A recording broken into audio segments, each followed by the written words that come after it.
po everybody, good afternoon. I'm Kay. As they introduced me earlier, ako po yung may-ari ng Alea Chocolates. We're on the second floor sa SM City Legazpi.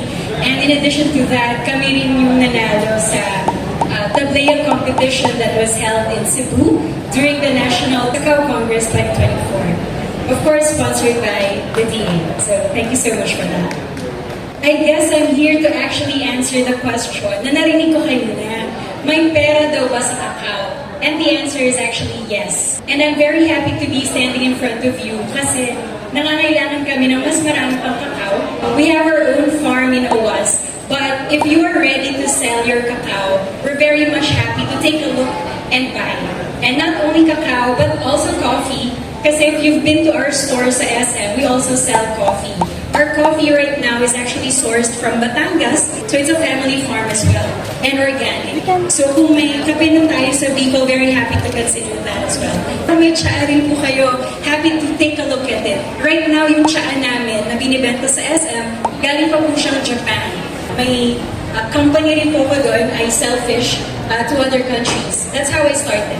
So fish was my first commodity, and then I moved to cacao, right? So if you've been to shopping malls or, just outside, you see milk tea, you see coffee everywhere. But why not cacao? Cacao is even healthier than those other commodities. And I'm sure you know that, right? And cacao, I believe ginto, it's gold that a lot of Filipinos haven't discovered. In fact, ako nga po, my great-grandmother, my father, who's actually here as well, one of the awardees, they're from UAS, but I was born in Manila, raised in Manila, studied abroad. Pero sa abroad ko pa po nakita yung cacao. Thankfully, my lola would always bring cacao to Manila, and so I would always drink cacao every morning. So hindi nawawala yung sa routine. So I love Bicolano, Albay, Tablea. I've always known that. But when I went overseas, there was one scene. I was already exporting fish from Japan to Singapore, Hong Kong, Taiwan, Macau, a lot of countries now. But I started in Singapore. But one time, 2019, I was just in a cafe. At nakita ko, there was a guy who entered the cafe with a cacao fruit in his hand. Hawak niya yung cacao fruit, right? And then binigay niya yun sa chef ng cafe na yun. And I was there sitting and thinking, oh, I know that fruit. Marami kami niyan sa Bicol. And then later on, I realized I've been selling fish for 2 years, supplying to high-end, yung pinakamatataas na hotels in Singapore. So I was like, bakit hindi cacao ang export ko? That's how it started. That 1 second that I saw, buti na lang, nagpahinga ako from work so I could see that. So that was a very magical second in my life. Alright, next slide please. Alright, so ito yung challenge ko to my members in the company. Imagine a world where every cafe menu features a rich, comforting cup of Tablea chocolate alongside coffee and tea. When I go to even Manila cafes, ang nandun na chocolate nila, not really the Tablea that we know here. Kaya medyo frustrating, pero it's also an opportunity. It only means marami pang hindi nakakaalam that we produce Tablea here in Bicol, and that a lot of Manila cafes, foreign or locally owned, should actually use locally sourced cacao or Tablea. Palitan na natin yung mga Swiss Mills rather. See, I don't even drink that, so I don't know the brand. At SM, we sell tea, coffee, and chocolate. We have different variants for each category. Hulaan nyo kung ano yung best seller. I'm very happy to share the best seller is Alea Signature. Alea's signature is actually Tablea, so that's our chocolate drink, plus fresh milk, plus a little bit of brown sugar, right? Next slide, please. So, pwede nyo matalo ang tsaa and kape. And this is based on data. Ang ganda-ganda po ng cacao. Can you make coffee cake? Yes, you can. Pero hindi naman siya talaga pumatok sa customers, sa consumers. But we've been eating chocolate cake. And a lot of people don't know that chocolate cakes are actually made using, cacao. We can use cacao. A lot of companies use cocoa or cocoa. We call it cocoa, right? Or cocoa in English. Pero less healthy yun than cacao. Now, Alea, or us, or all of us, can actually do this venture. Use cacao, the pure form of chocolate, to create chocolate cakes. Why? Because it's even healthier, right? And you'll be very unique. So So, I'll challenge you, go to SM, tikman nyo yung mga chocolate cake from different shops, and you will see the difference. Iba ang lasa ng cacao chocolate cake. So I always tell my team, do not call our cake chocolate cake. You call it cacao chocolate cake. Kasi ang dami ng variations ng chocolate na nawala na sa isip ng tao na cacao pala yung chocolate. Even in Japan, when I first introduced, doon ko pala tinest yung lasa ng tablea. Kasi based ako sa Japan noon. So it was my friends and my chefs who tasted the cacao from Bicol. And then they said really na very, very, very good siya. Excellent, unique taste. And after receiving those comments, in-export ko na siya. I did all that without being engaged with, you know, the cacao industry partners in the Philippines. I'm glad I'm back, and I'm glad to be standing in front of you and having these connections with you as well. Next slide, please. Bicolano cacao is world-class. During my travels before, I'm 34, so I finished schooling at 25. 25 to 32, I was traveling, mostly Singapore, Japan, the US, and Europe. And I can tell you, top 2 favorite chocolate drinks.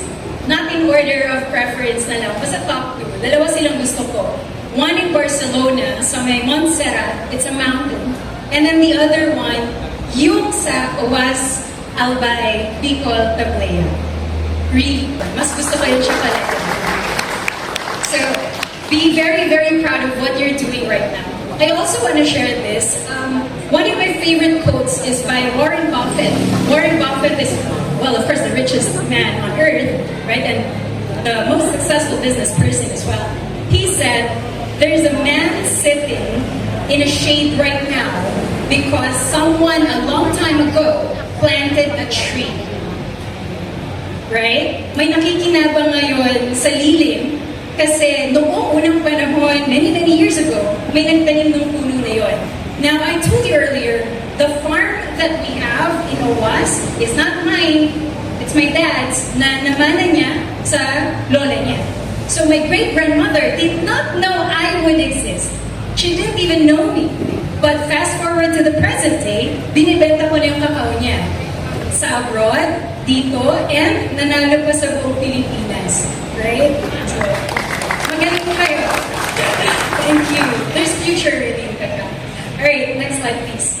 Philippine cacao is gaining the world's attention. Alam ko na rin naman to, nababasa ko na sa news before, a lot of Davao cacao companies making it worldwide, right? They join competitions, they qualify. Hindi madaling sumali sa competitions. First, you have to qualify for it, and then join it, and then hopefully you win, right? So a lot of Davao companies have been joining, and they've been winning. Ako naman, hindi ko naman talaga gusto yung limelight. Mahihayin po talaga ako sa personal. So, lagi ako nagtatago.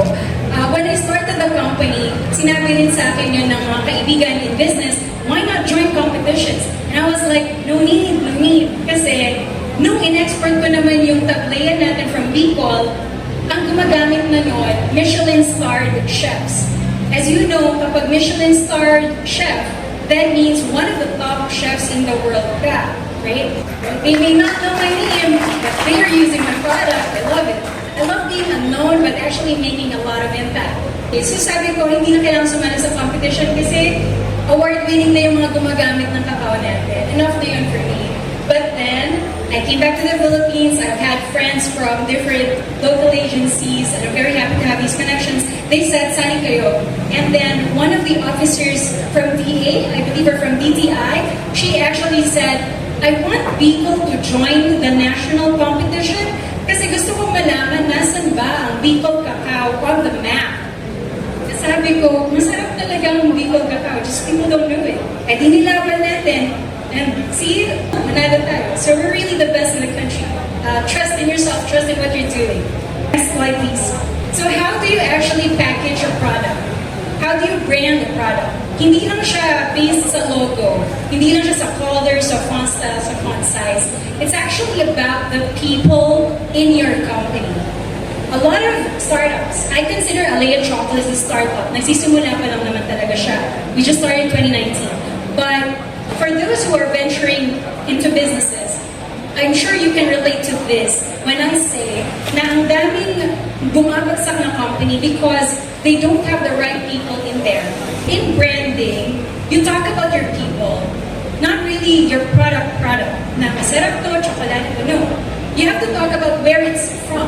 So yung source, origin, especially when you market it abroad, they're not interested in what you're selling. They're actually interested in who made it, and where is it made, and how did you make it. So yun yung lagi nilang tinatanong. So I tell them, our product is unique because our trees grow in volcanic soil, especially in Japan because they believe in nature so much. Yung air, quality of water, quality of soil, they all affect the taste of the product. Ito favorite ko dito. Sabi nila sa akin, so what's your expansion plan? Don't you want to buy the farms? Sabi ko agad, no, I'm not buying anybody's farm. I have my own farm. It's only 1 hectare. Thanks to the trees that you guys gave to us, being a member of ABSIA. I think when we started the business, we only had 200 trees. After the support, now we have only 500 trees. So thank you for that. Sabi ko sa mga kaibigan ko na, no, I'm not buying farms. Instead, I want them to keep their farms. Imagine kung binenta ng great-grandmother ko yung farm namin.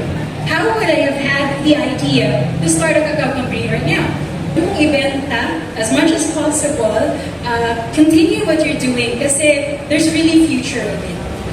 You know, you may not even reap the benefits right now, but who knows? Your children, your grandchildren, your great-grandchildren in our case, right? Okay. So kung tingin ko sa mga farmers partners, what we do in OWAS, we buy. We have our own farm, we harvest, we process our own beans. So pag pumunta kayo sa SM, you can see Alea Chocolates, ang origin ng Alea. Alea Farm origin, that's ours from our farm. But if you see OWAS origin, this would be from the different farms in OWAS, the small farmers. I love it every morning, lagi may nagbibenta sa amin. So masaya akong bumili ng 50 kg, 100 kg, and they also go home with a smile. Tapos lagi nilang sinasabi sa amin, kami yung priority nilang pagbentahan kesa sa public market. I actually don't know why. Pero yun yung comment nila. Okay, next slide please. Alright, ito naman yung tungkol sa pagnenegosyo, not about branding. Ito yung payo ko lagi when I speak at events. Start small. There's really nothing wrong about starting small. If you go to SM, it's a small counter, same as Belgian waffle. If you're more familiar with that, and then yung buko juice sa taas. Buko juice, the stall is just smaller. Sa amin, mas malaki. So we're on the second floor. Sabi ko, start small. See the viability of the product first. Kasi bago to eh. I mean, hello? Ang dami nga nagsasabi sa akin na friends ko, cacao and then cafe concept, and see it's working. Again, we started in November last year just to inspire you. Pagdating ng January this year, 3 months after doing the business, nabawi na namin yung investment. Ang payo sa akin, nakikinig pa rin kasi ako sa mga nag-a-advise sa akin. Sabi sa akin, wait for 1 year, see the viability of the business, cacao, cafe, before you open another branch. And now it's very successful, and we are ready to open our second branch. Next slide, please. Marami kasi nagtatanong, why SM? So abroad, my seafood products are eaten, enjoyed, consumed by the richest people, right? Yung mga nagdi-dinner ng 50,000 pesos a meal.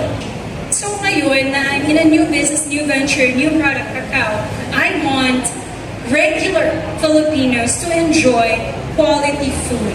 Yung hindi dinadaya yung sugar level nyo. Yung hindi dinadaya yung chocolate content ng food nyo. Because Filipinos deserve quality food as well. Hindi yan marketing totoo ko today. Alright. Okay. Next slide, please. Okay. Ito yung masaya ko na to be here because I believe together we can do so much. Mag-isa lang ako noon, may nagawa naman. Pero having you, seeing you, meeting you, and having these connections, I'm happy to actually do business together with all of you. Ito yung gusto ko sabihin, your role is vital, importante po kayo. And I wanna, as I said earlier, let's do this together. Kasi hindi madaling magnegosyo. But if you have friends, allies, connections, then you can do it. Right. Every bean you grow has the power to change your community and make Philippine cacao industry stable. I want to underline change your community. Sa UWAS, ang mga gumagawa ng tsokolate namin, mga taga-UWAS, they are usually grandmothers, mothers. Pero pagdating sa Legazpi, makikita mo yung staff namin, mga bata. They just finished high school. They're now enjoying their first year at college. They're from different universities, BU, Divine, UST, all from different universities. I'm just happy kasi we are able, it's a small company, Alea is a small company, but it's able to help OWAS community over there and the Legazpi community over here. And these kids, i-share ko na rin. Kasi again, as I said earlier, money is not my God. But these kids earn 450 to 500 a day being at the cafe. Because mahalaga sila, right? Magkano? Minimum ngayon, 395. That's really not good. So kahit hindi pa sila tapos sa pag-aaral, they deserve what they work for. And they deserve more than that. Right? So nakakatulong sila sa pamilya nila, nakakatulong sila sa sarili nila.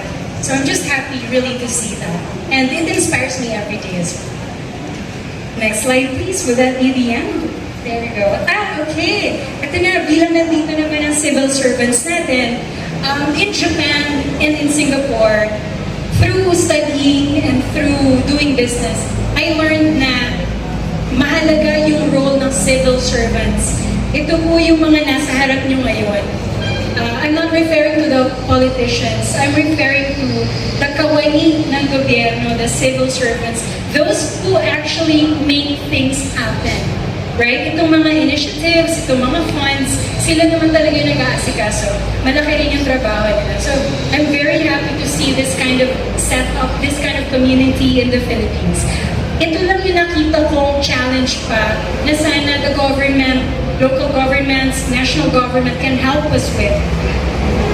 I believe the farming in Bicol is still, in its early stages, right? So, kailangan po nila talaga ng maraming programa and funding and initiatives pa.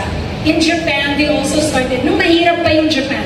Japan was a very poor country, especially after the war. Naging successful lang sila because the government funded the people. The government funded the businesses. Kasi at the end of the day, mga negosyo naman talaga yung nagtataguy ng community. Right? Okay. Post-harvest techniques, sustainable farming. Maybe I'll share with you. Sa Philippines, hindi ko alam kung paano sila pumatay ng isda sa market. But from what I know, pinapayo lang basta-basta. Right? Pero sa Japan, they have a very special way of killing fish. And that technique, hindi lahat may alam nun. Of course, any technique can be mastered. It's a skill. Any skill can be learned. But just to let you know, kasi pareho din yan sa kakao, pinalitan mo lang yung product. Bakit mas binibili yung fish ko kaysa sa fish ng iba? Because the way we kill our fish is different. Pag pinatay yung fish namin, hindi alam ng fish na namatay siya. Therefore, pag nahilipat na siya sa ibang bansa, lasang fresh pa rin siya kasi wala siyang trauma. So nerve killing yung tawag ko. Hindi siya pinapalo, sobrang traumatizing yun sa fish. Same sa cacao, I'm sure we still have a lot to learn, right?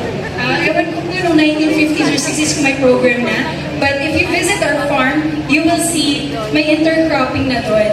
At tinayo lang naman yun ng great-grandmother ko, 1940, 50, 60. Pero makita mo, ang galing ng pag-setup niya. The cacao trees in the middle, some mango trees, calamansi trees, and then at the back, the cacao trees. Sabi ko, how did she know? Wala pa na lahat ng programs na, but she did. So, very talented po ang Bicolano, ang Pilipino in general. Kung may suporta lang, malayo po yung mararating natin lahat. Maraming salamat. Once again, a round of applause to Ma'am Kay for her very inspiring na talk and sharing about her business story.